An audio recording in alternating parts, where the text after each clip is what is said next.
The house phone is ringing, but I hardly register it. I'm lost in my thoughts. Shall I answer? Asks Amy. Amy's my youngest daughter. She's 20 now. The youngest of 3. All girls. Her voice snaps me back into the present. We look at each other. We both know what the call is. It's November. It's always November when they ring. It's okay, love, I say, and she squeezes my hand.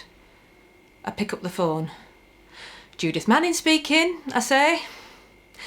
Later Amy will tease me gently, saying I was using my posh telephone voice. She's trying to maintain a sense of normality in our lives. I'll listen to the official sounding voice of the probation officer at the other end of the line and nod as the voice relays the information she's obliged to give me once a year. No major changes, he seems to be coping reasonably well, keeping his head down. What a joke.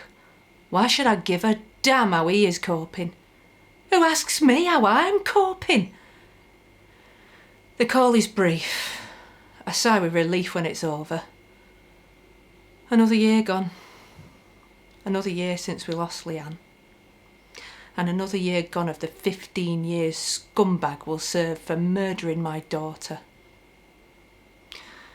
Scumbag is what we come to call him.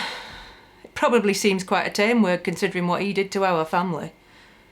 I hear Sheila Robertson call her husband a scumbag when he staggers home drunk from the pub. To her it's a mild reprimand, a joking nickname. And don't get me wrong, we've called him worse names than that. Every expletive, every possible combination of 4-letter words. But now it's scumbag. It's a name we decided at the peer support homicide group. A nothing word for a nothing man. And what when he's released? Every day I dread that time he's back on the streets. Where will he go? Will we bump into him in the supermarket, pass him on the street? How will he explain to the kids who he is? One day, after dropping Harry and Macy at school, I'm sitting by Leanne's headstone. There's fresh flowers there. Bethan, Leanne's older sister, must have visited recently. There's a purple butterfly on a stick amongst the flowers. Leanne always loved butterflies. I look at the headstone, hoping that Leanne would have liked it. Briefly, my thoughts wander to how I'm going to meet the payment this month on the loan I took out to pay for the headstone, and I feel my anxiety levels rising. Amy needs new shoes and there's barely enough food in the house to feed Harry and Macy. The £24 I have in my purse will hardly cover all that. I start tapping the back of my left hand with the first 2 fingers of my right hand. It's a technique they suggested at the peer support group. It works. It relaxes me. And I feel my anxiety levels subsiding. Not long after the trial, when I had my first tattoo, Leanne's name across my arm, the feeling of the tattooist's needle felt very similar. A gently persistent tapping, a permanent inscription on my skin. Like the inscription on the headstone. Love you to the moon and back. Leanne always said these words to Harry and Macy. Every day without fail. Even if they'd been difficult or naughty.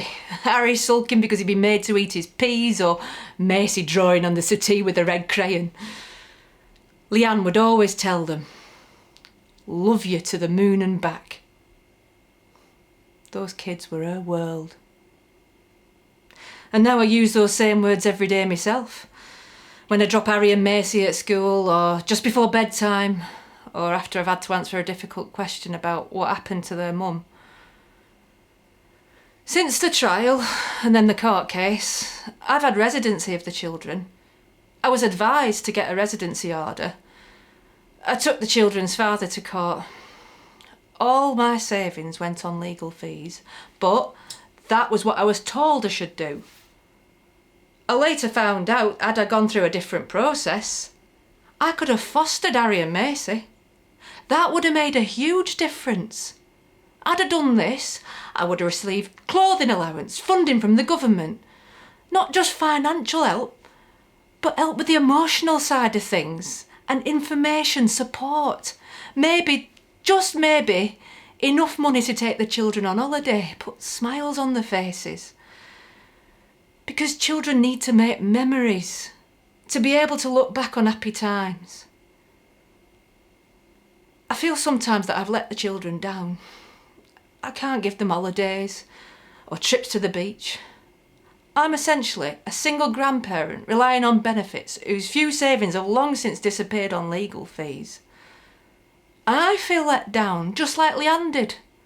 I've lost my trust in all of them, Mum, Leanne told me not long before she died. With the social workers, the fear of them taking away her kids, and the police. People often think there's a respectable period for grieving. It's not meant unkindly. After a while, life has to go on and all that. Grief, society dictates, has a shelf life, like a can of tuna.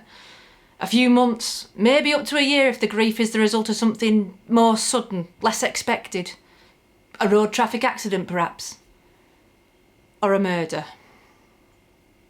At first, people don't know what to say. The curtains twitch in the neighbourhood. People watch, but they avoid you. People hurry to cross the street or pretend to take phone calls as they rush past you. Or linger a certain distance behind you in the precinct, dreading you turning around. When Leanne died, suddenly all the school friends of Amy's that used to congregate on evenings in her bedroom, listening to music and chatting about boys, stopped coming. Not because they were unfeeling. Probably because they simply didn't know what to say. What do you say to your 15-year-old classmate whose sister's just been murdered? No lesson at school ever prepares you for that. And then, after a while, people start to face you again. Conversation resumes. Idle chit-chat. Mundane things. The weather. The local pub closing down. Dog crap on the pavements. The grieving period is over, they feel. Like they do at the job centre. One Tuesday, my signing on day, I'm standing in the waiting area with Harry. He's running a temperature and hasn't gone into school. "Grandma, I want to stay in bed," he'd said that morning. "I have to go to my appointment," I'd explained. "We won't be long, though." I couldn't not go. Non-attendance will result in delays to my payments and I can't afford to wait. Finally, I'm called to the desk where I'm met by a job centre worker. Michelle, who I've met before. Today, though, there's another woman stood beside her.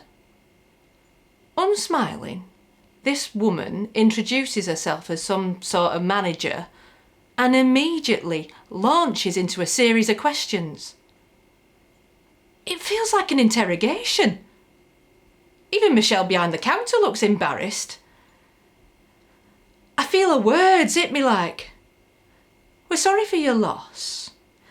However, there are procedures in place.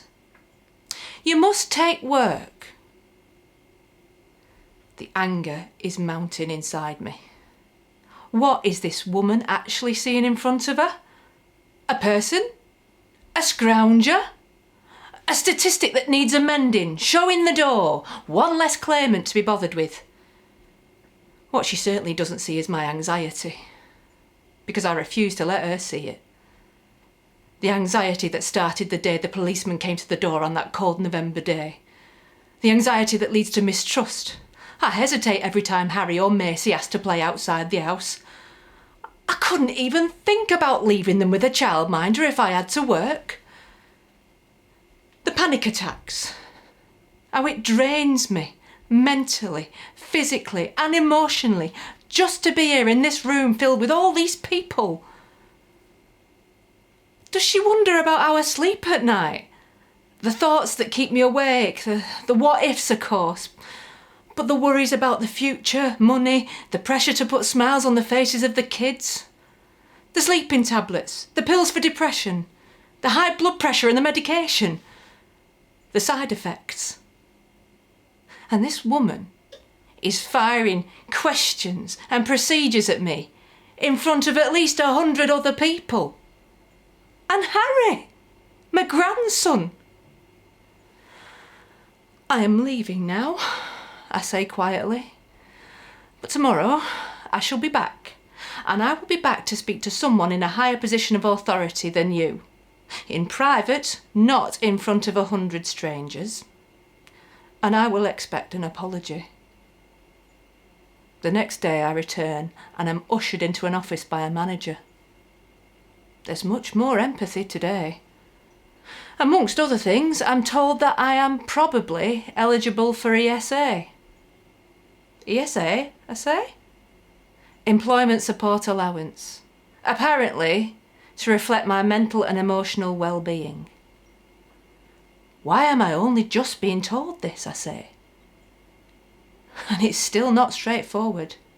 I have to appeal, twice, before I finally receive it. The week after Scumbag was convicted, the support from the liaison officer stopped. That was difficult. To them, the case was closed. But things aren't suddenly resolved with a conviction. It's only part of the long process back to normality. No one prepares you for that. The support dwindles away. I remember going to the Citizens Advice Bureau asking for clarification on the practical side of things, finances, that sort of thing. But they couldn't really help. I only found out about family action by chance when a health worker mentioned it. Had I not stood up to them in the job centre that day, I might still be oblivious about employment support allowance. I was grieving for my child. My marriage had broken up shortly afterwards. I had become a single grandparent of 2 young children. The last thing I wanted was to be scrambling around, trying to piece together my rights, relevant information and help. And that's before you take into account the emotional side. Kids ask questions. 4 years on from Leanne's death, some of Macy's friends have noticed it's grandma that picks her up from school. Where's your mum? They will ask. And then Macy will ask questions herself, because that's what children do. Where's my mummy? What happened to her? Or Harry will discover something on the internet. A quick search of his mum's name brings up hundreds of results. Newspaper reports, headlines, information about the trial. Today, I've taken Macy to the park down the road. Remember coming here with Mummy? I say. She used to put you on her knee and go down the slide with you. But Macy's expression is blank. She doesn't recall. As the years pass, I know Macy's memories of Leanne are fading. She was only 2 when Leanne died. It's important I do things with her that her mum used to do, so I can tell her. It was around bonfire night when Leanne died. Macy and Harry were watching fireworks at the time. Is Mummy coming to watch the fireworks? Harry had asked. No, love, I'd said. Mummy's gone to heaven. On a rocket.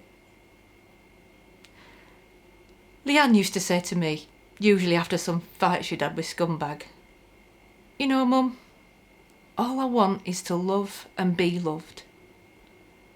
And I'd smile and tell her things would be okay.